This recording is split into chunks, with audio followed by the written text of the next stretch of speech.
धृतराष्ट्र बोले, हे संजय, तीर्थभूमि कुरुक्षेत्र में युद्ध की इच्छा से एकत्र हुए पांडुपुत्रों तथा मुझने क्या किया। सार भगवद गीता एक व्यापक रूप से पढ़ा जाने वाला पारलौकिक विज्ञान है, जिसका सारांश गीता महात्म्य में दिया गया है।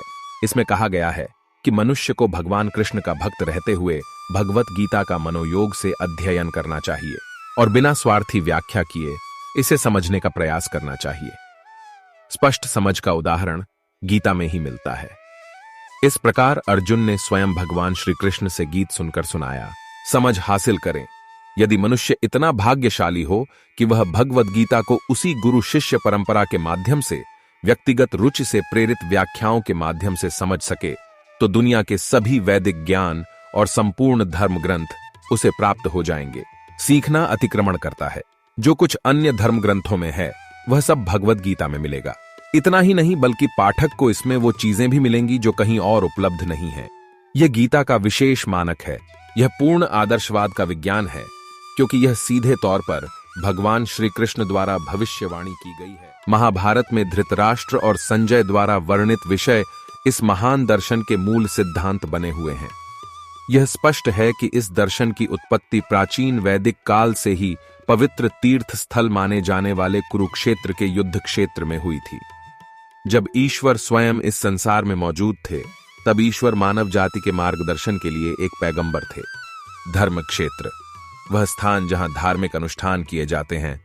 शब्द महत्वपूर्ण है, क्योंकि पूर्ण पुरुषोत्तम परमेश्वर स्वयं कुरुक्षेत्र के युद्ध क्षेत्र में अर्जुन के पक्ष में उपस्थित थे।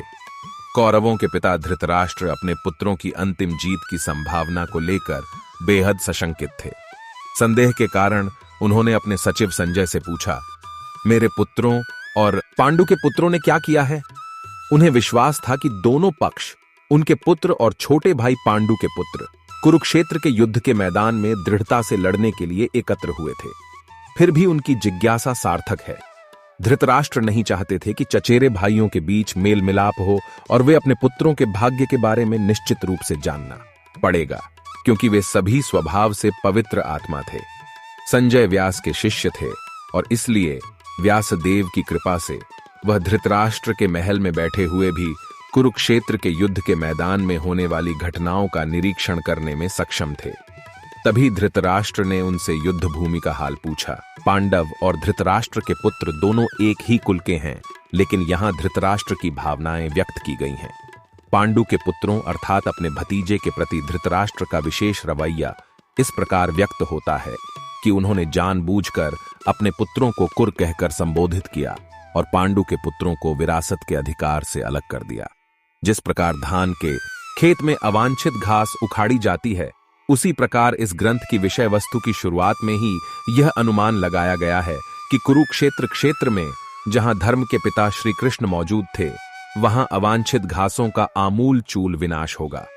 दुर्योधन और धृतराष्ट्र के पुत्र तथा युधिष्ठिर तथा सभी धर्मात्मा पुरुषों की स्थापना होगी। यहां धर्म क्षेत्र और कुरुक्षेत्र शब्दों का उनके ऐतिहासिक और वैदिक महत्व के अलावा यही महत्व है।